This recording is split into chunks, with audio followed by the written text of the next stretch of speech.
digitalisasi TVET menurut ke norma baru. So many things yang kita nak belajar dalam masa yang baru ini, dan ini adalah hari yang ke-20, ini adalah slot yang ke-27 ya.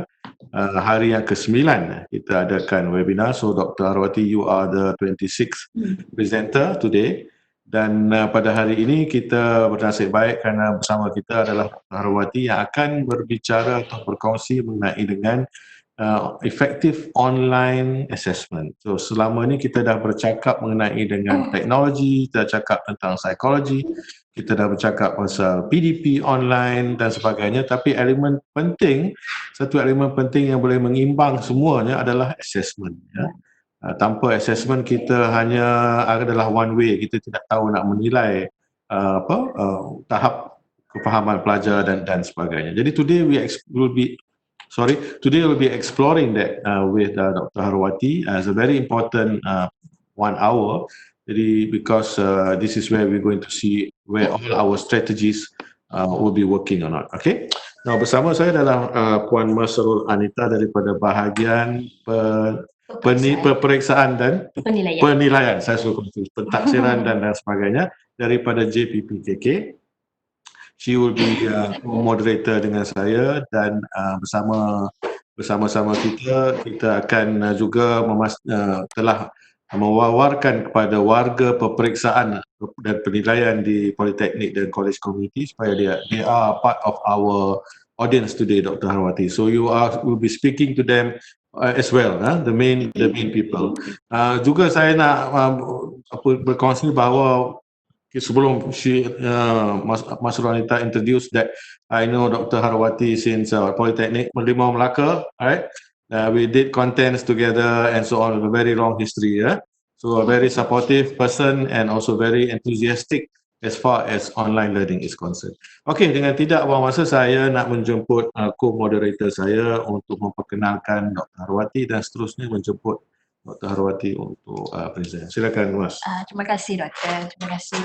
Okey, sebelum kita mula tu saya nak bagi sedikit latar belakang tentang Dr. Harwati ni lah. Seperti tadi Dr. Nana ada sebut, Dr. Harwati juga merupakan pensyarah di Politeknik Melimau sebelum ke UKM, betul ya Doktor? Betul. So saya bacakan sedikit tentang latar belakang Doktor, iaitu Dr. Harwati binti Hashim ni merupakan ketua program Prasiswazah di bidang TESOL dan juga pensyarah kanan di Fakulti di Pusat Kajian Inovasi Pembelajaran dan Pengajaran di Fakulti Pendidikan Universiti Kebangsaan Malaysia. Dr. Harwati juga specialize dalam mobile assisted language learning dan area ni lebih kepada concentration mobile learning, betul Doktor?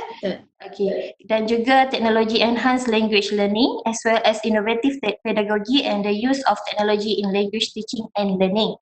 Dr. Harwati juga adalah member untuk Pacific Computer Assisted Language Learning, iaitu PAC-CALL ya Doktor? Betul ke saya pronounce ni? Kita panggil PAC-CALL. Alright. Dan juga Mobile Learning Association Malaysia ataupun MLAM. Okey. Bukan makin lebar ya? Okey, Dr. Harwati ni juga adalah seorang educational technology enthusiast and learning practitioner and also a certified Apple teacher. Okay, betul Doktor? Alright, sebelum kita pergi kepada yang Doktor akan terangkan kita berkenaan dengan effective online assessment ni, so mungkin Doktor ada sedikit introduction untuk kepada kawan-kawan di JPPKK yang akan menonton webinar. Okay, mungkin as doing that saya share teruslah slide saya, boleh ya Doktor? Alright, Assalamualaikum warahmatullahi wabarakatuh. Selamat pagi. First of all, saya nak ucapkan terima kasih lah kepada JPPKK atas jemputan ni. Terima kasih juga kepada Dr. Zainal Abidin atau saya panggil Dr. Nana lah sebab Dr. Nana kan. And also Puan Mas kan, boleh ke saya panggil Puan Mas? Boleh. Thank you for the brief introduction. Suka saya juga nak tambah sedikit, apart from mengajar di Melimau, Politeknik Melimau, saya juga pernah mengajar di Politeknik Ibrahim Sultan. Dan juga yang terakhir di Politeknik Port Dickson lah, dan sempatlah bersama dengan Dr. Nana di bawah tim e-learning bersama Dr. Nana lah. Jadi insyaAllah Alhamdulillah hari ini saya akan cuba share the best of how to design effective online assessment. So saya rasa without further ado mungkin saya boleh start sikit lah. Okay, so seperti yang tadi Puan Mas ada mention, actually my area is more of technology enhanced language learning. Oh, sebelum tu saya nak minta maaf, saya prepare slide saya dalam bahasa Inggeris tapi saya akan gunakan both language lah, kedua-dua bahasa. So basically apa yang saya akan share hari ini, I will touch on 4 main things sebab not so much, I think within 1 hour plus minus 45 minutes. So nothing much can be covered, but I believe I will try to share what most important lah in terms of designing effective online assessment. There are 4 things that I'm going to share. First of all, of course, we need an introduction, and then saya akan sentuh sedikit. I think the gist of the presentation is designing effective online assessment lah. And we will also need to discuss on issues and challenges, definitely, because we need to understand from both sides, students as well as the lecturers. And then kita, I believe bila saya tengok jadual dah banyak giving exposure on the tools. So more or less is the same tool, it's just the different purpose. So what I'm going to touch on number 4 is more of apa yang kita boleh, tools apa yang kita boleh guna, and I'm not going to go further lah because I can see some sessions on those tools. So basically it's just a touch and go, orang kata elaboration, and in the end kita ada Q&A lah. Okay, so saya rasa berapa ramai partisipan hari ni, Doktor? Kita tak boleh find out yet. Okay, so tapi saya assume all are lecturers from different background. Kita ada from different background lah, ada technical, ada non-technical lecturers. So saya nak sedikit aja respon daripada partisipan. Saya advise menggunakan device yang berbeza lah, bukan device yang anda gunakan untuk join webinar ni sekarang. So what you can do is to go to menti.com and try to use the code 842347. I have posted a question there just to get a very quick feedback daripada semua on what do you think of apakah yang sangat penting atau to be put as priority when it comes to the implementation of online assessment. So saya mungkin boleh share saya punya Mentimeter. Are you seeing this?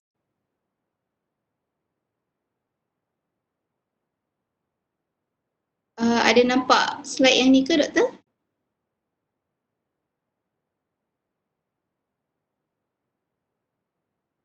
Wait.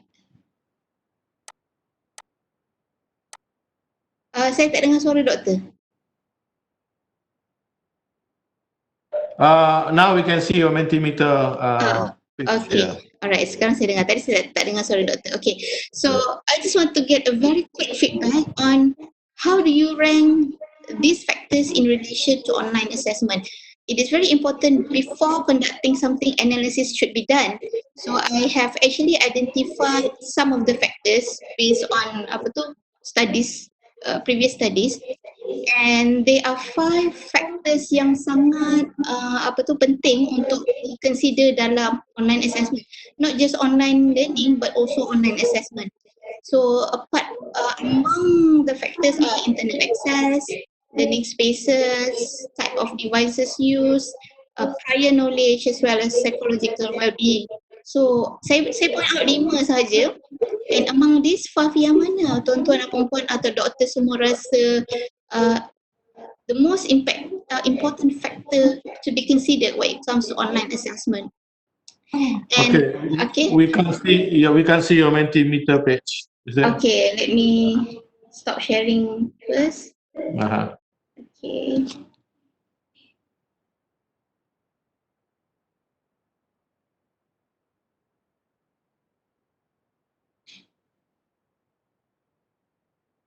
Okay, so ini dah nampak ke, Doktor? Yeah. Right, so as predicted lah, seperti yang kita dah predict, walaupun kita dalam keadaan emergency remote teaching, online learning dan sebagainya, internet access is still the barriers, and kita nampaknya macam come into consensus yang internet access is very important. not just for the lecturers, but definitely for the students. That's what most important. And surprisingly, saya nampak ramai yang letak prior knowledge at second, apa tu orang kata, second most important. And I do agree, because this is where we want to go into designing effective online assessment, where you need to look into students' prior knowledge. That is very important. And then followed by type of devices, and kemudian learning spaces and psychological well-being. Okay, so thank you for the response. Saya akan cuba touch lah one by one. Let me stop this first. Okay, where is my keynote? Okay.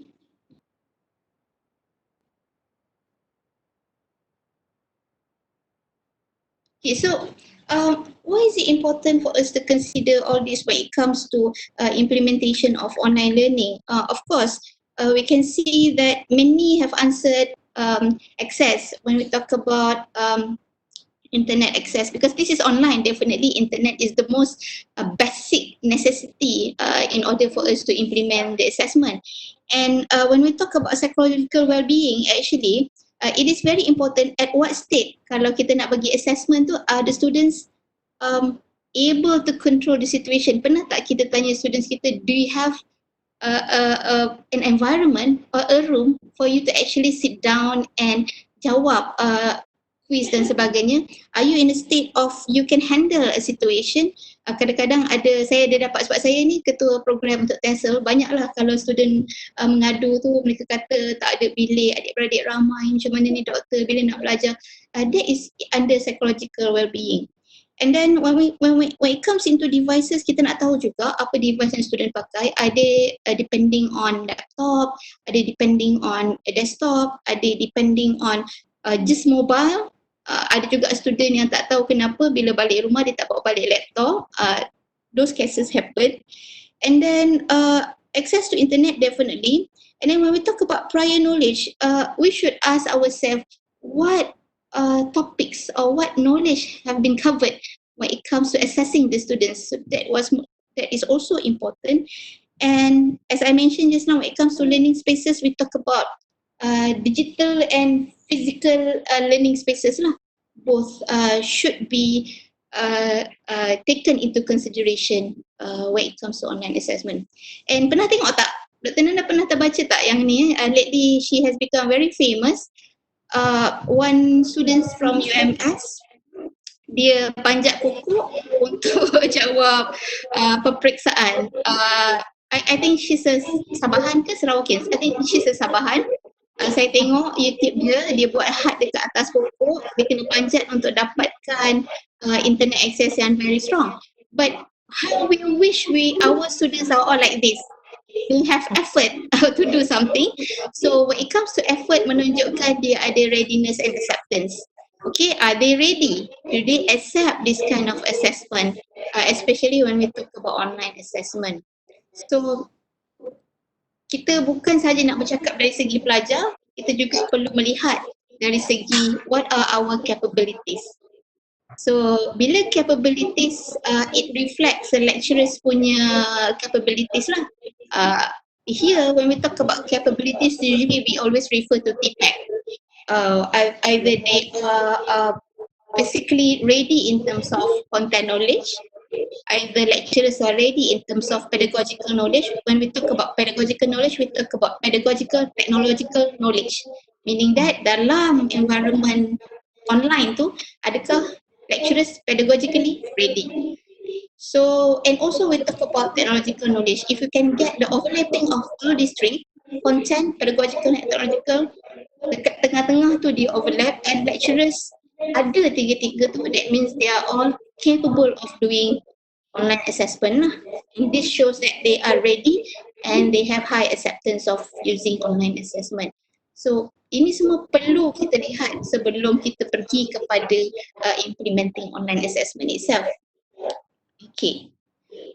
So when it comes to assessment, look into the triple functions of assessment. Okay. Kenapa kita buat assessment? Bila kita buat assessment? and apa, what to access. But of course, the triple functions look into before, during, and after.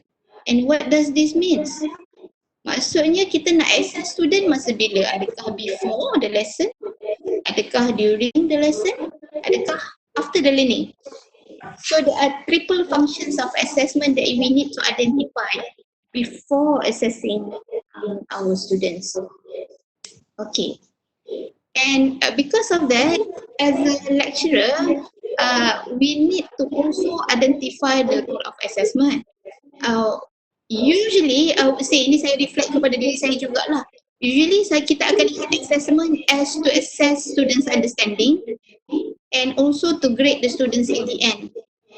But I believe we always have forgotten to look into whether assessment determine if students are ready for new content. So, meaning that this should be done every week or every time we want to introduce new content. So, before we start the lesson, we need an assessment. We call it as assessment to determine if the students are ready for new content. Nak belajar topik baru, adakah mereka ready? Adakah mereka dapat prior knowledge yang mereka dah belajar sebelum ni? And then assessment is also important to provide students and lecturers about the learning state. Sebab kita selalu assume learning is happening. Even dekat dalam physical class pun kita rasa learning is happening.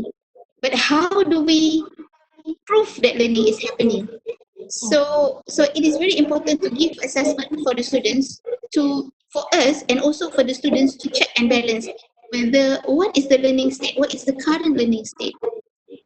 And of course, one big role of assessment that we see always is to give input to grade. At the end of the learning, nak dapat A ke, B ke, C ke, fail ke dan sebagainya lah. And don't forget, as we are giving formative assessment, the role of assessment is itself to identify students at risk of failure. Meaning that along the way, adakah assessment tu membantu kita ataupun student tu sendiri to identify adakah dia ni berisiko untuk gagal ataupun memang orang kata menjunam lah. So those are students who need help. Okay.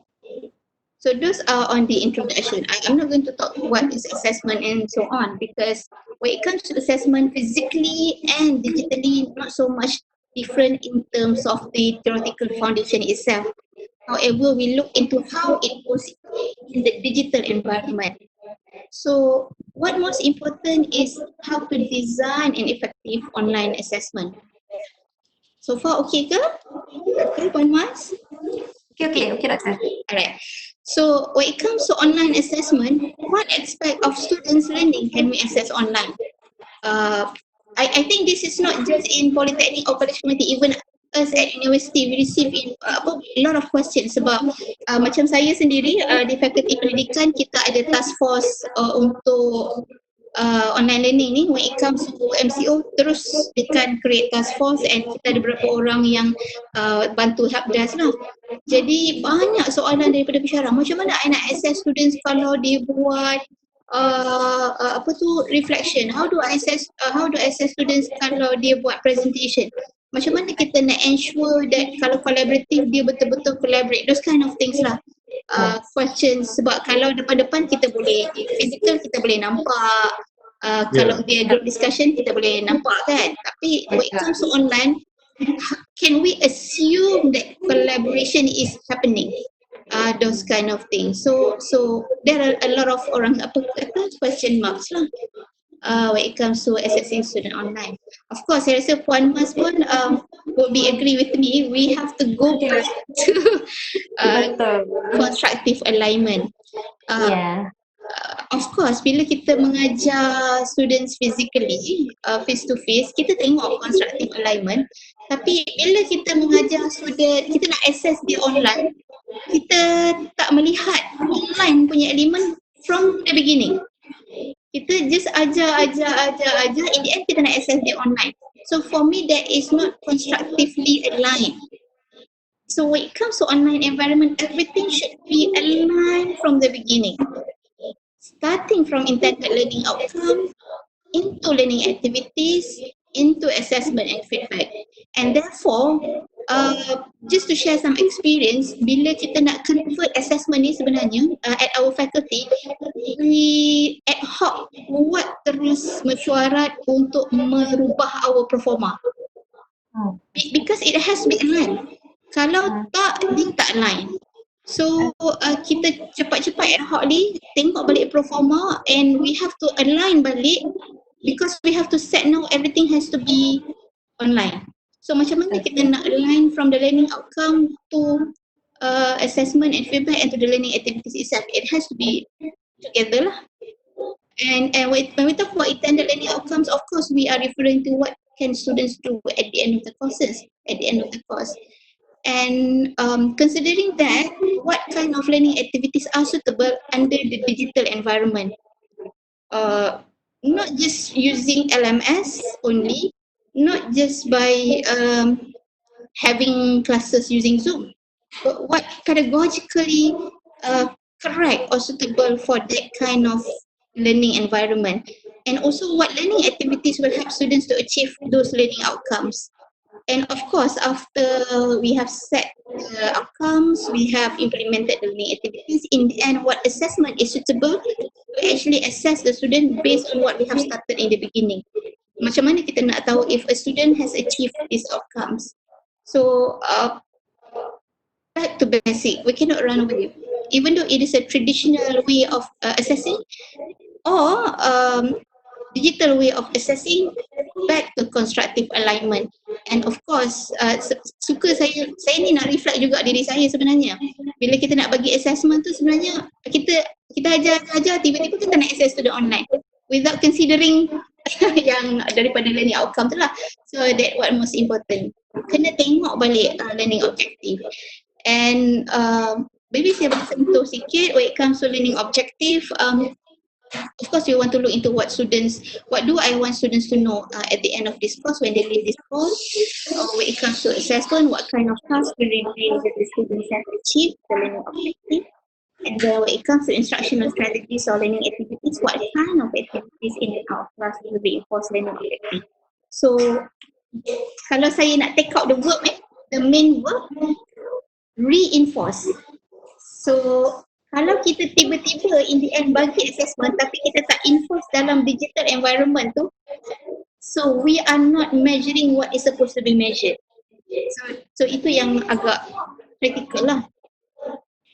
And talking about assessment, kita tahu kita ada sorry, Harwati, can you go back to the slide before, please? Is there any reason why assessment comes after learning objective? No. This is it's basically just a random. Yeah, sorry. So it's supposed to be learning objective, learning activities, and finally assessment lah. This is just a random arrangement. Okay. Right. So we know that we have assessment for learning and we have assessment of learning, and kita ada satu lagi which is assessment as learning. Yeah. But because assessment as learning is more of the students' metacognitive ability to reflect dia punya own state of learning, to actually monitor dia punya learning, so that is more of the students' responsibility. Usually kita tak measure lah when it comes to grading. So I would like to focus on these two, which are assessment for learning and assessment of learning. So kenapa assessment for learning? It is actually the process of seeking and interpreting evidence used by learners and teachers to decide where the learners are in their learning. Nak tahulah state dekat mana. And this is usually known as formative assessment. Meaning that kita mungkin bagi secara berkala, it can be throughout the semester lah. As assessment of learning, fungsinya adalah to assess students' knowledge and competence in terms of desired learning goal. So ini biasanya kita refer sebagai summative assessment and given either at the end of the course untuk kita grade pelajar tu untuk dia tahu apa pencapaian dia, adakah, and untuk lecturer untuk tahu adakah pelajar ini meet the intended learning objective yang kita dah plan lah from the beginning of the semester. And that's why suka saya nak highlight based on the constructive alignment tadi, it is very crucial for us to identify suitable online assessment, and with that we have to also plan lessons with online assessment. So kita nak tadi semua align kan, constructively align. So lesson juga mesti diplan bersesuaian dengan online assessment lah. Time flies okay. So sebab tadi saya menggunakan terms assessment for learning and assessment of learning. Now I'm going to refer them as formative and summative assessment. Okay, kalau ingat tadi saya kata assessment for learning adalah formative and assessment of learning is summative. And what are those two? Sebenarnya kita selalu get ourselves confused, but actually assessment for learning and formative assessment are the same. So it provides us evidence to ensure learning is happening. Macam saya kata tadi, kita tak boleh assume learning is happening. Mungkin kita bagi pub quiz dalam kelas, mungkin kita guna Kahoot dan sebagainya just to cross check whether learning is happening. And when it comes to summative assessment, it measures students' performance lah in the end, dan juga sebenarnya it reflects our way of teaching. Adakah kita it helps us in terms of reflecting activities yang kita guna pakai. Kalau students tak perform, what went wrong?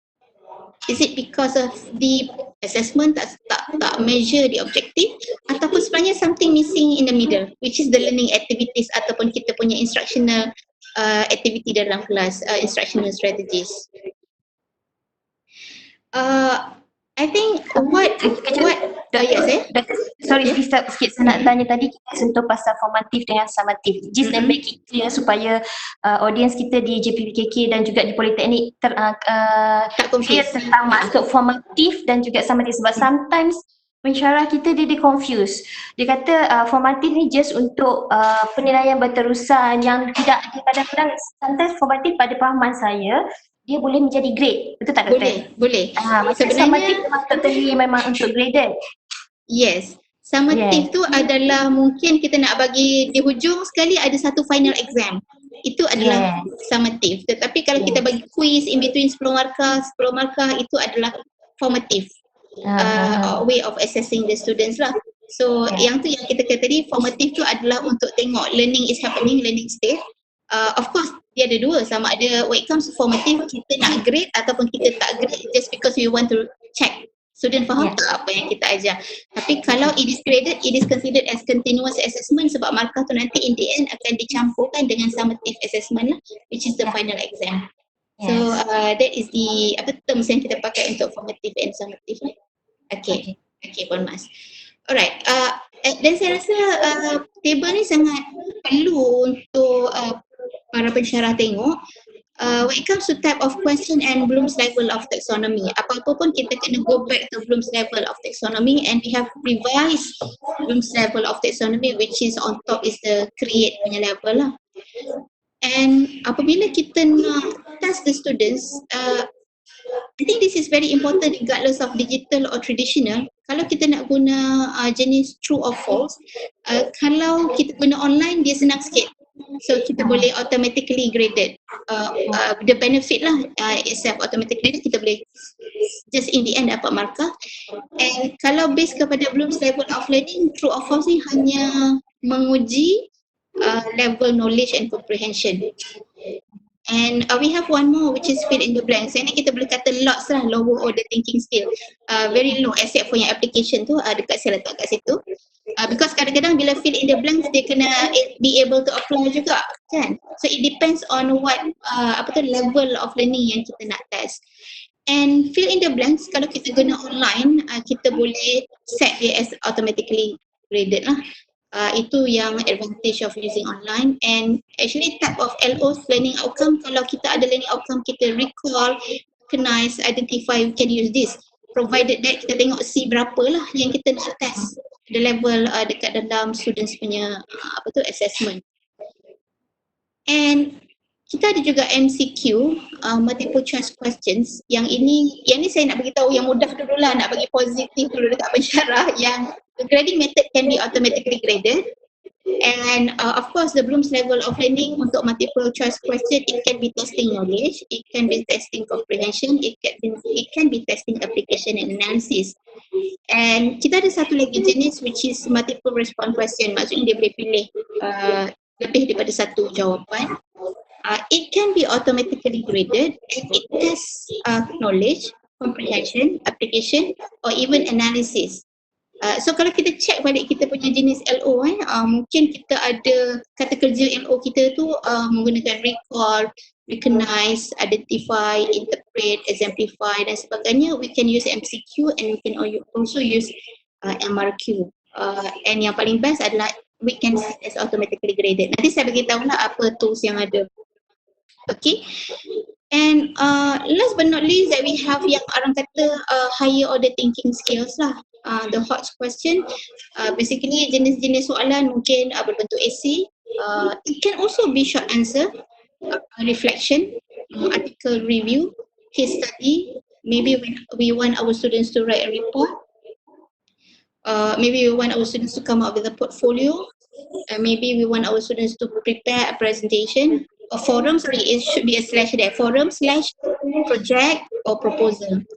And however, this HOTS level kena manually graded lah. Kita tak boleh set as automatic graded kalau guna online environment or any online tools. And definitely when it comes to HOTS, we need rubrics. And the rubrics also need to be aligned together with the online environment. So it's not just basically the same rubric macam kita assume rubric presentation masa kita kat kelas macam ni, rubric presentation masa dekat online macam ni. It's not going to be the same. So it has to be revised in terms of the rubric itself. And level of learning can be catering knowledge, comprehension, application, analysis, synthesis, evaluation and grade lah. Grade would be the highest level of revised Bloom's taxonomy. And maybe we can check our LOs kalau kita ada interpret, kita ada classify, summarize, compare, explain, apply, organize, create, design that can fall under this type of questions lah. And of course it is going to be manually graded. Okay, saya cakap laju ke? Okay, so maybe of course bila kita dah tahu rule of assessment, kita check and balance kita punya constructive alignment, and also kita dah identify what type of question suitable for apa tu orang kata assessing the right LO. Now we have to design lessons for online assessment. Kita selalu lesson tu kita plan. Now we have to change. We are no longer planning. We should be designing.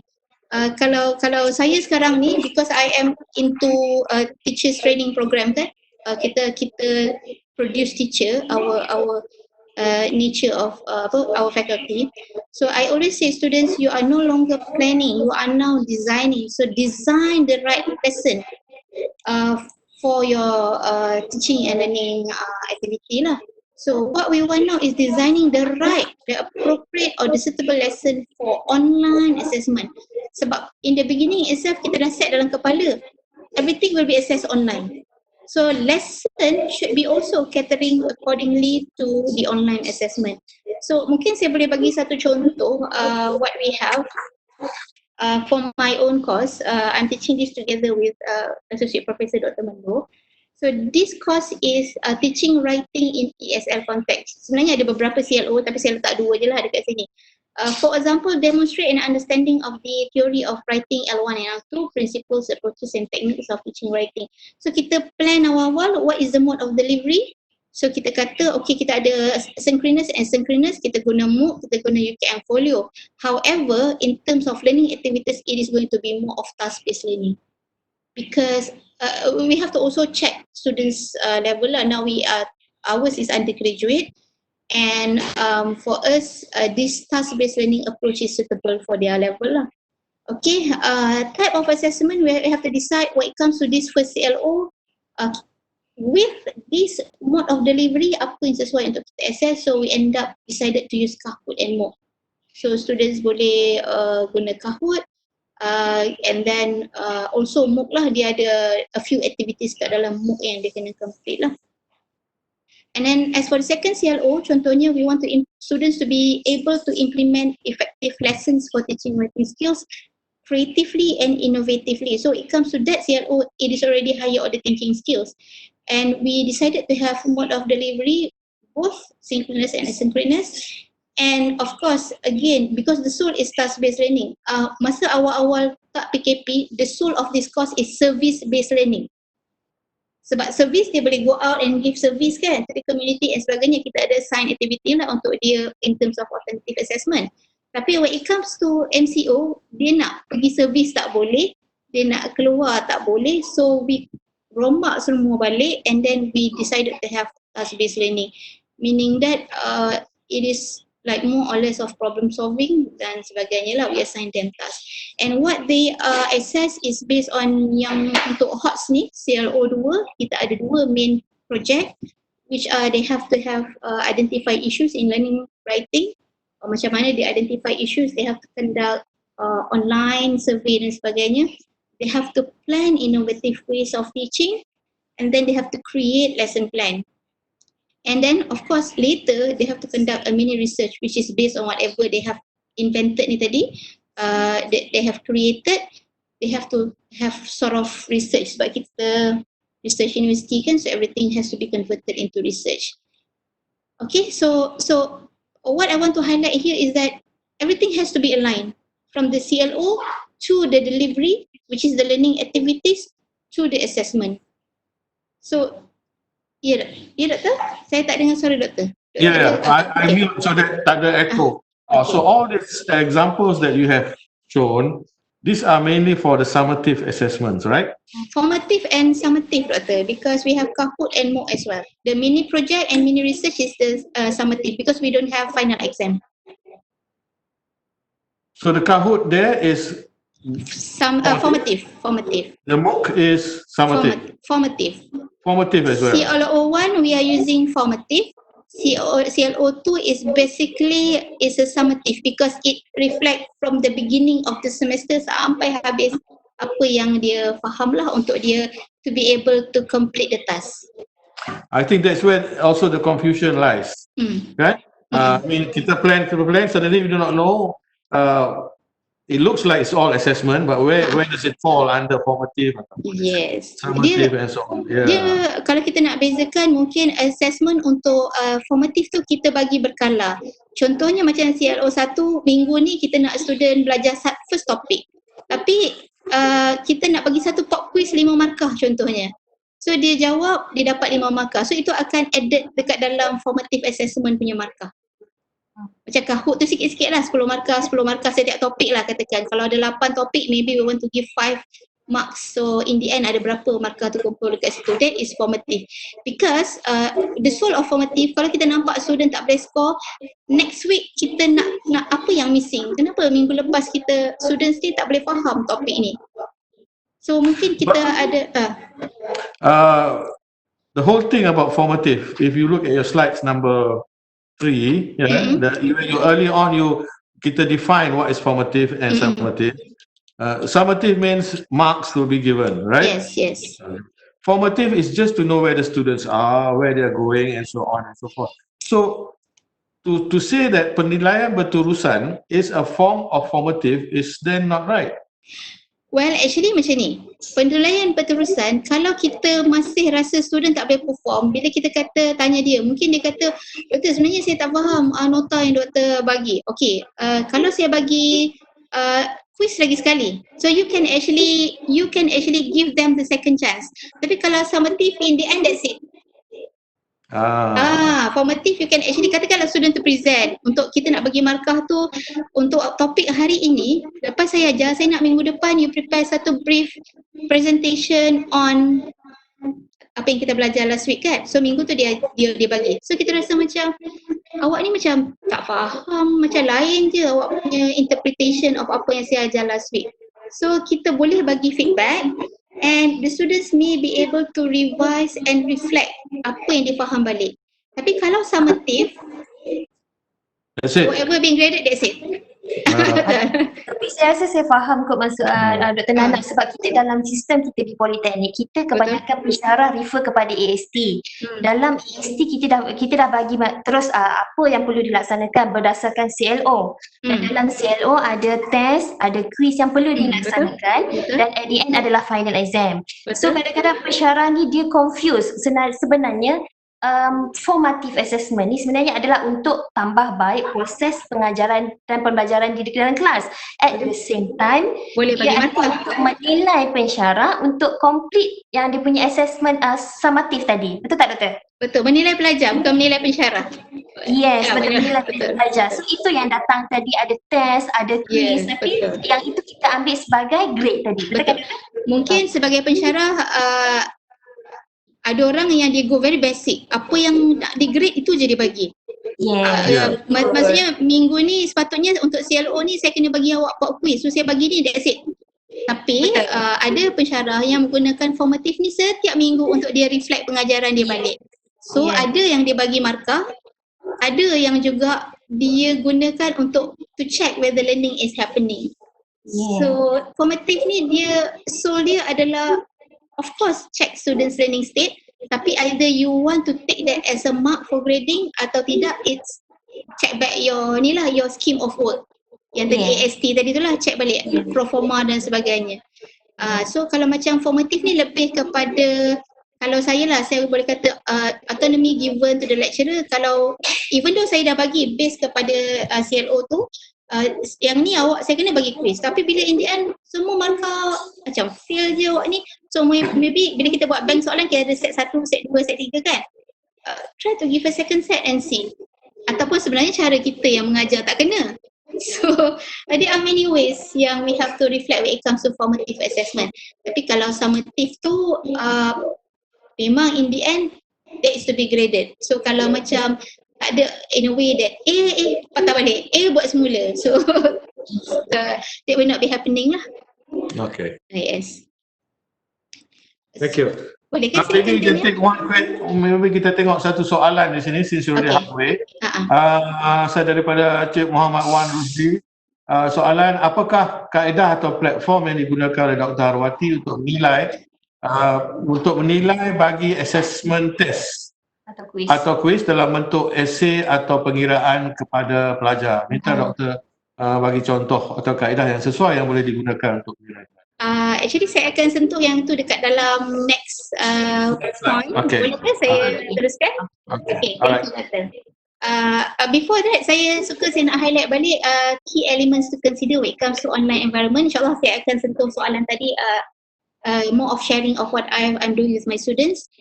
And walaupun this reference is a bit outdated, 2001 tu kita dah kira outdated, tapi saya suka nak berpegang kepada, I always reflect to this, orang kata because it is a beginner's guide. Saya pun selalu reflect diri saya, I'm a beginner every time, because when it comes to technology, everyone is always a beginner. So remember, we have to look into the learning task, we have to look into the learning support, we have to look into the learning resources. Contohnya, mungkin saya boleh tunjuk satu contoh dekat learning resources dengan learning task, apa yang overlap tengah-tengah. Kalau kita nak bagi task students on problems ataupun investigate, kita kena check, ada tak kita readykan dia learning resources? Adakah students ada buku? Adakah students ada articles? Adakah students ada nota? Then only we can give tutorial quizzes or worksheet. Tapi kalau learning resources dia tak ada, something is missing with that assessment yang tengah-tengah tu, yang overlap between learning task dengan learning resources. And kalaulah dia tak ada resources, then we have to shift towards teams, collaboration, tutorial. Sebab assuming bila kita check students kan, awak ada tak what are the resources that we have apart from LMS, kita tak ada resource lain. Nak pergi library tak boleh. Kalau macam kami PTSL, kami students kena guna intranet kan, dekat dalam baru dia boleh pergi kepada journal. So bila dia dekat rumah, dia tak dapat nak tengok journal. So what happen? So they have to collaborate. Mungkin ada kawan-kawan yang berada di, sebab macam UKM ada juga student yang ada dekat campus, sebab yang macam B40 dan sebagainya, they are allowed to be in campus provided with orang kata kebenaran lah. So maybe they have to collaborate. So that's why saya suka berpegang kepada Venn diagram ni, dekat mana sesuai dekat mana. What we want to consider when it comes to learning support and learning task yang begitu, apa yang sesuai untuk di-assess. So mungkin nanti boleh tengok balik and try to reflect dekat mana state yang sesuai untuk student kita. Adakah kita ada learning resources, adakah kita ada learning support, and in between that apa yang perlu, yang overlapping area tu. So that is very important. Okay, and sebelum saya pergi pada tu, saya nak sentuh juga sedikit rubrics ni. Rubrics ni kalau nak cerita pasal rubrik pun mas perlu another session kan. Sebab rubrics ni by itself is a very long story. Coming out with effective rubrics is also another factor kan, another things to be considered.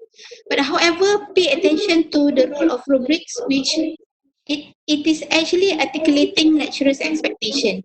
So it is very important that the rubrics to be transparent to the student. Kadang-kadang student tanya, doktor saya ni kalau saya buat apa yang saya akan di-assess? That means you have to share the rubrics with the students to show the students what is your expectation, bukannya rahsia. And also it is laying out scoring mechanism, apa yang kita nak student score, macam mana kita give the scoring. And what are the qualities intended to evaluate, as well as the different levels of acceptable and acceptable performance for each particular criteria. Maksudnya kita tunjuklah student yang mana yang acceptable, yang mana is not acceptable performance for each particular criteria yang kita dah decide. Okay, that is in terms of rubrics. Belum tools lagi. Saya harap encik apa tadi tu boleh tunggu. Kita save the best for last, bukanlah save the best, maksud saya kita simpan. Okay, so when it comes to issues and challenges, saya rasa saya tak buat ni lah. Sebenarnya saya ada sedikit mentimeter tapi time does not permit. So what would be the barriers? Bila kita nak buat implementation of online assessment ni, selalunya kita talk about uneven access to technology. Ada student yang dekat kawasan yang good high internet connection, ada student yang macam tadi nak kena panjat pokok, ada student yang ada laptop, dia suka nak pakai laptop. Doktor boleh tak saya nak jawab pakai, ada student yang pakai mobile, doktor kalau doktor bagi soalan panjang-panjang macam mana saya nak jawab dekat mobile. So those are the things yang we have to consider. Availability of resources, aligning assessment with intended LO. And also bila online ni kita cakap pasal validity and trustworthiness, not just the question answer, the student's answer, but also the lecturer's question. How are we going to validate and how are we going to make sure that the question is having high level of trustworthiness? And of course when it comes to online environment ni, kita kena promote integrity to the students. Maksudnya Uli ataupun college committee perhaps we need to find one tool for the students to be able to check in terms of plagiarism. Itu yang selalu kita pegang lah. Student kita memang kita suruh dia check turning in using plagiarism, yang kita tolerate adalah 20% and below. Above that, that's it.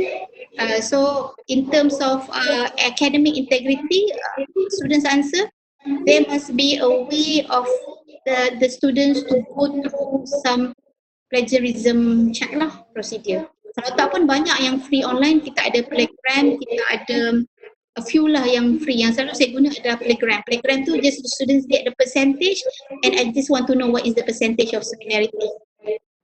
So itu yang antara free similarity check tools yang kita pakai. And another constraint or challenge of online ni adalah giving feedback. Bayangkan kalau kita ada 3 kelas, kita ada LMS, student semua duk bagi, kita kata okay anak you bagi respon. Macam mana kita nak make sure, alamak, selalu student dia demotivate bila lecturers tak bagi feedback, tak ada respon. Betul ke saya buat ni? Lecturer tak payahlah bagi, dia tak baca pun. So those are the things that we need to consider. Okay, so therefore, Doktor, dia ada soalan ni daripada kita punya Puan Siti Nuraini Hamzah ni, dia tanya, apakah platform yang paling sesuai, is the best way to assess listening test online? Okay, listening test ni sebenarnya it is quite difficult, tapi what you can do is guna podcast. Podcast, but mungkin in terms of giving the question, dia you have to integrate the few podcast dengan maybe Google Form dia nak jawab, ataupun you can actually use Google Form, masukkan dekat dalam Google Form tu the audio. So there are ways lah untuk listening test. Yes. And sebenarnya saya pernah menggunakan just WhatsApp atau Telegram. Kalau susah sangat, send the audio through WhatsApp atau Telegram, and the question tu kita share kat dalam Google Form ataupun kita share kat dalam WhatsApp atau Telegram, and dia boleh tulis jawapan tu and snap gambar bagi kita. Itu kalau low bandwidth lah, it involve low bandwidth. So kita kena play around with different tools. Okey, Doktor, satu lagi soalan bagi saya. Tadi Doktor ada sentuh pasal integriti kan? Betul. Integriti ni kita macam kalau untuk projek ataupun mungkin dari segi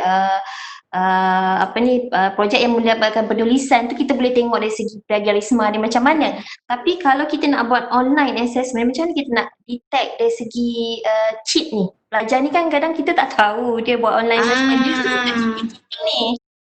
Sebab tu kita, kalau kita buat online assessment tu, kita tak boleh bagi soalan yang direct.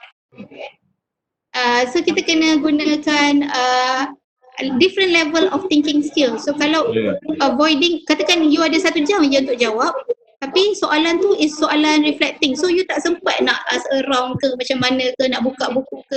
And usually kalau nak tahu sebenarnya, to be honest, kalau kita buat exam sekarang pun, kita cakap dengan student, it is an open book test. But the answer is not in the book. So that's why kita go back to validity and trustworthiness of the question to avoid cheating dan sebagainya lah. Instead cara ni perlu lagi lebih kreatif lah, sebab kita kalau biasa kita nak test pada student kita sama ada final ataupun dalam bentuk formatif, kita dalam kurikulum memang dah siap stated CLO berapa dan C berapa. So means pensyarah perlu lagi kreatif untuk soal lebih tinggi lagi Doktor. Betul. Itu yang saya bagi kat sini. Mungkin nanti kalau dapat slide ni boleh tengok type of LOs tu. Belah kanan tu nak summarize ke, compare ke, bentuk soalan yang macam mana, nak buat short essay ke, reflection ke. So it's not going to be benda yang dia boleh buat by tiru sana sini. So that is to avoid cheating lah, InsyaAllah. Tapi kadang-kadang student ni dia sangat bijak tau. Dia going to be very creative. So kita akan belajar juga at the same time. Maybe the first time kita dapat tahu lubang dia apa. So kita kena revise lagi. Always orang kata revisit lah. Okay, saya share sedikit how do we plan and strategize in terms of online assessment. Of course, identify the low bandwidth students with medium bandwidth, students with high bandwidth. Kalau students banyak low bandwidth, we have to opt for asynchronous assessment. Maksudnya kalau nak kata saya bagi awak 1 jam untuk jawab, that will be very impossible for students with low bandwidth. So and also apa platform yang ada, mungkin kita cuma boleh guna WhatsApp, Telegram atau podcast. Kalau student with medium bandwidth, it's going to be synchronous and asynchronous, both are okay as long as diorang ada medium bandwidth, boleh guna YouTube insyaAllah and collaborative activities. Tapi kalau diorang high bandwidth, langsung tak ada masalah nak buat virtual presentation, real time assessment, by all means please go ahead. So this need to be first analysed lah. Yang ni saya berkata soalan yang Dr. Nana mention tadi, tools for online assessment. So macam saya kata tadi, saya dah tengok ada banyak sebenarnya kat dalam jadual tu yang menyentuh pada Mentimeter, Telegram dan sebagainya. So semua ni saya dah try in terms of assessing the students. So boleh guna Kahoot, boleh guna Socrative, Mentimeter, Google Form. And kalau nak tahu exam.net ni sesuai untuk real time assessment. Kalau student dia lambat dia jawab, dia macam cheat, kita boleh block dia. So dia kena personally text kita, "Doktor, please unblock me because I need to answer." Then kita boleh tanya, what is happening? So kalau dia ada cubaan-cubaan, dia akan block. So exam.net is tapi sorry, exam.net ni free untuk tahun 2020 ni. So tahun depan, this is a Sweden punya innovation. Saya rasa tahun depan dia akan mula bayar, dia start charging lah. Tapi nak try out sekarang, boleh cuba exam.net mungkin, atau JPPKK boleh langgankan, I'm not sure. And kita ada many other tools such as Quizlet, YouTube, Quizzes, Formative. Saya suka guna Go Formative sebab Go Formative ni saya boleh enhance PDF. Kalau saya ada satu PDF dan saya nak tanya soalan in between, saya boleh enhance PDF menggunakan Go Formative. And Flipgrid saya guna untuk students presentation, untuk dia upload video dekat dalam Flipgrid based on task lah, task based punya assessment. So these are among the examples. Kalau tengok belah kiri tu, saya catering students yang with low bandwidth, saya guna Telegram sahaja, menggunakan quiz board, ask question, so diorang jawab kat Telegram. And kalau belah kanan tu contoh menggunakan Google Form tetapi quiz feature. And saya suka guna quiz feature ni sebab kita terus dapat analisis dan students dapat markah terus. Kita boleh set students untuk tengok markah. So kita are being transparent with the students. Ini markah awak. So these are Telegram and Google Form lah. And untuk MOOC tadi, saya bagi contoh dekat sini macam mana supaya students ni dia tak boleh pun nak cek buku. Kalau tengok soalan ni, on your left, dia kata, saya bagi satu reading materials. So they have to select 3 most important and interesting features and discuss the implication in language teaching and learning. So it is more of higher order thinking skills punya soalan. So everybody will have different opinion. Kalau lah dia letak opinion yang sama pun kita nampak you tiru kawan you punya markah jawapan dekat comment section kan. So kita nampak different answers. And kalau belah kanan tu they have to go through some online resources provided that. So dia ni ada macam yang ini adalah untuk student sarjana. Dia orang ni tak ada, biasanya student sarjana tak ada masalah internet because they are bergaji kan. So they have online resources, so saya kata go through some online resources and conclude characteristic of good language learners. So Alhamdulillah they can do all this. Provided that kita kena go back tadi lah, yang ingat tak yang bulat-bulat tadi tu adakah dia ada learning resources and so on before we come up with this kind of assessment. And of course, kadang-kadang tu kita nak check satu-satu tu is quite impossible. Tapi saya rasa Politeknik pun buat macam ni sebelum ni kan. Kita berpegang kepada sijil completion of dia dapat markah. So in the end kita boleh juga gunakan yang ni untuk grading kepada student, but not all. Maybe as a formative assessment, markah dia berapa? Berapa markah yang fulfill dekat certain area. And yang ini adalah contoh students submit written work, and sebenarnya kita boleh masih mark menggunakan online atau digital platform. Yang ini saya gunakan iPad, marking using annotation.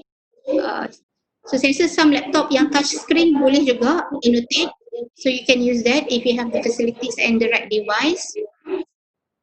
And yang ini is where students are requested to review an article and identify certain information yang kita minta, but these are done together in a synchronous real-time meeting together with the students.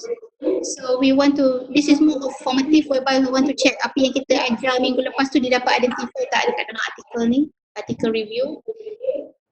And this is more of creation whereby they have to create a lesson plan, they have to create an activity to teach teaching writing.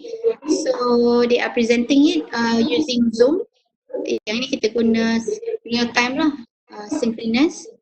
And this actually the lesson plan that they have designed in order to teach. So initially it was kita kena suruh dorang micro teaching, tapi sebab bila MCO and PKP micro teaching tak sesuai dan sebagainya, kita azam to just share with us the lesson plan and kita ada sedikit reflections lah for them to write. And I think adakah itu menjawab soalan tadi, Doktor? Sama betul. Okay, yang saya guna. And it is already 11:28. Okay, saya summarize balik apa yang saya dah sentuh tadi. I have looked into introduction, designing effective online assessment.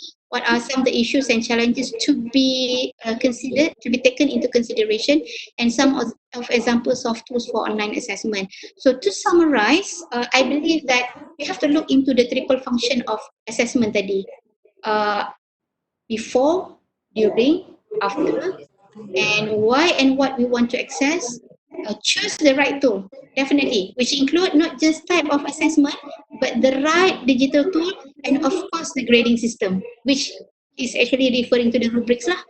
and to assess the right set of skills. Make sure it is assessing or measuring the right set of skills, and select, we have to identify whether to use select response. Select response biasanya lots lah, lower order thinking skills, or constructed response, which is actually referring back to Puan Mas kata tadi, macam mana kita nak avoid cheating is more of constructed response, and that involve of higher order thinking skills. So between lots and hot. So dua tu we have to really look into it. It's not easy. Kalau tengok macam kan setakat buat quiz kan? No, it has to be designed from the beginning. So what would be my general recommendations for online assessment is start planning and designing assessment early from the beginning. Instructions, rubrics and expectations to be clear and complete. Masalah utama selalunya bila online environment, student tak faham instruction. So make sure it is clear. Apa yang kita nak? What is our expectation? What are they going to be assessed for? And then provide a space for students to ask question. Remember, ada kita ni, saya kata diri saya lah, kadang-kadang kita suruh dia buat, dia nak tanya macam tak ada space.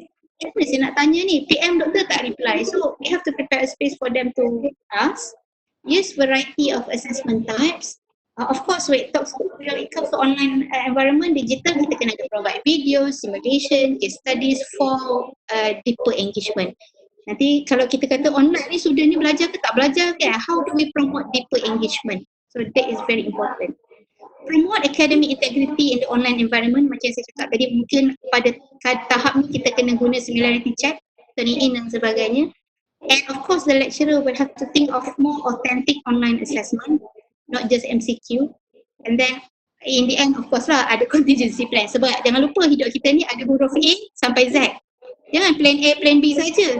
Plan lah sampai Z. So in the end, ada banyak plan. So you have to have your contingency plan. If this is not successful, what will be the next plan? Kalau tak boleh, apa dia? So apa dia? So basically, I think that's all from me. Macam banyak pula cakap, dah nak dekat 11.30. Okay. So ini adalah QR code untuk nota tadi. In case if the participant need it, you can just scan the QR code. I hope whatever sharing done by me just now is useful for everybody. Within 1 hour, memang agak suntuk, but I hope I have delivered the most important information. And if anything, by all means, please email me at harwati@ukm.edu.my. So I return back to Puan Mas dengan Dr. Nana. Thank you. Okay, thank you very much Dr. Harwati. Ada a few more questions, I think towards the end. Soalan-soalan yang tanya agak juga menarik. Let's see from Nur Azila. Can we say that as long as you take in the final grade, the assessment becomes summative? Is that a fair statement? I think this is where we get confused with penilaian berterusan. Ya, tadi tu lah. Has got a summative punya flair in it, kan? So can we? Is it a fast rule? Is it something that? If you were to ask me personally, I would say that is not fair. Kalau kita bagi formative, katakan sebelum makan dia dapat dua, in the end itulah markah awak.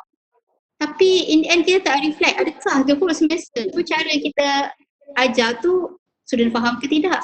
So mungkin by giving the first formative assessment, tengok students tak perform, okay, then we have to sit down together and talk to the students. Maybe we have to do some need analysis. What are the things that, apa masalah you, especially when it comes to online environment. Mungkin student tu kata masa doktor bagi saya punya internet tergenang timbul, bila dah terkeluar saya tak boleh masuk balik. So we have to really identify the problem. If there is a need to give the second chance, we have to give a second chance. Because pada saya, continuous assessment is always for us to help the students to make sure the learning is happening. Unless summative assessment, kalau kita bagi sekali in the end, dia tak perform, maksudnya that's it. You memanglah tak belajar apa-apa. Tapi to say that formative assessment, continuous assessment is whatever you get, itulah in the end, that will be quite not fair, because formative assessment is also reflecting to our strategies, instructional strategies. So maybe we can suggest that what is in the AST, AST yang tu semua, those are the key assessments. Yes, key assessment. In between that, you can have your formative assessments. Yes, betul. Agree. Out, right? So that is one way of looking into it. Yes. Another question here from Aisha. macam mana nak nilai assessment yang melibatkan psychomotor? Now we have gone into the region of psychomotor, especially if it's done online. So sekarang ni kita melihat kepada the detail adalah the domain tadi kan. So kita dah tengok dekat belum taxonomy level. Now we want to go into detail of the level domain. So kita ada kognitif, kita ada afektif, kita ada psychomotor. So based kepada CLO kita, saya tanya balik. Psychomotor tu dekat mana? So I cannot give a very specific answer sebab of course it has to be aligned to the learning outcome. Psychomotor tu dekat mana? Kalau psychomotor tu dekat CLO 3 contoh, and CLO 3 adalah melibatkan presentation. Of course we can see kalau kita nak students buat simulation. Dia ada simulation, dia ada demonstrate. So that involves psychomotor sebab when it comes to presentation kita nampak the action itself. So again, kalau saya nak menjawab soalan ni, I would ask you to go back to your learning objective. Dekat mana psychomotor tu being assessed? Kalau biasanya psychomotor ni dekat higher order level lah, maybe creating, designing, apa tu orang kata simulate, buat simulation dan sebagainya. So in the end, maybe student present, maybe student record. So those will be assessing the psychomotor part lah. Okay, right. Maybe one more question from me. Maybe after that, Puan Mas take over. Just now you mentioned that there are 3 types of bandwidth. Low, medium, and high, kan? And kita kena identify and so on. But what if in the classroom there is a good mix of all 3? You know, ada student yang kena panjat pokok, quote and quote, medium and others. So from your experience, what is your best practice? Dia as long as jangan lecturer yang panjat pokok dah lah. Tak lama lagi ada tu. Takut ada lecturer yang kena panjat pokok. Okay, kalau from my own experience, so far memang untuk postgrad kita ada masalah, student sarjana. Tapi student undergraduate, to be honest, kita memang ada P40 yang memang dia orang tak ada internet and dia kena cakap, dia kena pergi cyber cafe untuk jawab, which is of course masa starting PKP tu cyber cafe is closed. And dia pun tak bawa balik laptop. Kalau dia bawa balik pun dia tak ada internet connection unless dia punya mobile data saja. So I'm giving them bukanlah freedom, tapi kita bagi dia options. Kalau those with internet connection, you kena bagi dalam bentuk apa, YouTube ke apa ke, you bagi dalam Google Form ke, Google Doc ke. Tapi kalau yang with low bandwidth ni, maybe worst come to worst, you have to write the answer, snap and send to me. So there are options of ways doing the assessment as well as submitting the product lah, the students answer. And of course awal-awal lagi kena identify lah siapa with that's why saya kata tadi starting kena buat analisis dulu. Berapa ramai yang with high bandwidth, berapa ramai yang with medium bandwidth, berapa ramai with low bandwidth. Kalau yang high bandwidth tu so in the end kita semua kena guna cara WhatsApp and Telegram. Tapi kalau ramai yang high bandwidth, so kita go by case by case. Yang low bandwidth ni you will have a different way of submitting your answer. So there will be case by case lah. So in a way sebenarnya siapa kata online ni lebih mudah, sebenarnya online ni lebih mencabar untuk pensyarah in terms of the beginning of doing it. Lepas tu insyaAllah okay. Betul. Saya setuju tadi dengan doktor kata amat-amat mencabar, lebih lagi sekarang ni kan musim COVID ni macam-macam lah soalan daripada pensyarah macam-macam special exam ni. Agree. Soalan lah daripada Nur Azhar Hashim ni doktor, dia tanya kalau psychomotor assessment contohnya ni, mungkin contoh untuk elektrik saya rasa amali wiring, macam mana dia nak laksanakan? Okay, kalau macam psychomotor, kita boleh minta untuk wiring. Saya minta maaf dulu sebab saya bukan bidang engineering, tapi I have few friends yang daripada bidang engineering yang mereka venture into virtual lab. Virtual lab. So sebenarnya mungkin psychomotor tu tidak dapat ditunjukkan oleh pelajar tu sendiri, tapi dari segi virtual lab tu adakah mereka if they can draw ke, if they can do something with the virtual environment, that is already testing the psychomotor, walaupun dia tak boleh nak deliver tu sendiri, tapi they are showing. That is already psychomotor. So as long as dia punya CLO tu dia tercapai, it's okay kan doktor kan? Yes, betul. Dia come back kepada CLO balik lah kan doktor? Betul. Sebab saya masa starting PKP hari tu, we have a group or circle of friends yang talking about how we want to go into students yang kena buat lab ni. Macam mana budak engineering, diorang kena masuk lab, nak buat tu, nak buat ni. So a few friends they come up with this virtual lab environment. So macam mana the students nak buat assessment using virtual lab environment. So benda tu something that you need to venture lah, especially in TVET punya scenario. Yes. So this virtual lab is something they made. It's not something that's available online. No, so far what I know, they have to create lah. Worst case, ada yang kawan-kawan kata students ni dia tak ada device, so macam mana? So ada yang sampai tahap lukis yang macam dia buat macam komik tu tau, sikit nak tunjukkan the movement up to the extent the creativity of the students. Tapi ini yang kita refer balik kepada readiness and acceptance is very high. Itulah, so banyak aspek yang kita kena tengok lah. Okay, I think kita dah 11:40, kita dah mau masuk dalam lebih masa, which is I think we can go on for one more hour. Sorry. So on behalf of CELT to you, kami terima kasih kepada Dr. Harwati atas thank you so much. Effective online learning, something different from the past few webinars yang kita ikuti. Dan tuan-tuan dan puan-puan yang mengikuti webinar ini, saya harap konten yang telah diberi ini dapat membantu kita untuk memastikan at least we know how many formative assessments we have to do, how many summative assessments we have to do, bila nak grade, bila tak grade, and that kind of strategy. So again, thank you very much Dr. Harwati, nice seeing you again. Thank you Dr. Thank you Puan Mas. Alright, thank you Dr. Thank you to all participants as well. Thank you from all of us So kepada tuan-tuan dan puan-puan, saya ucapkan terima kasih. Jangan lupa untuk bersama kita pukul 3 dengan satu lagi slot yang agak interesting So thank you very much. Assalamualaikum dan salam. Waalaikumsalam. Thank you. Thank you Puan Mas and Doktor. Thank you. Doktor. Alright, see you next time. Assalamualaikum. Salam.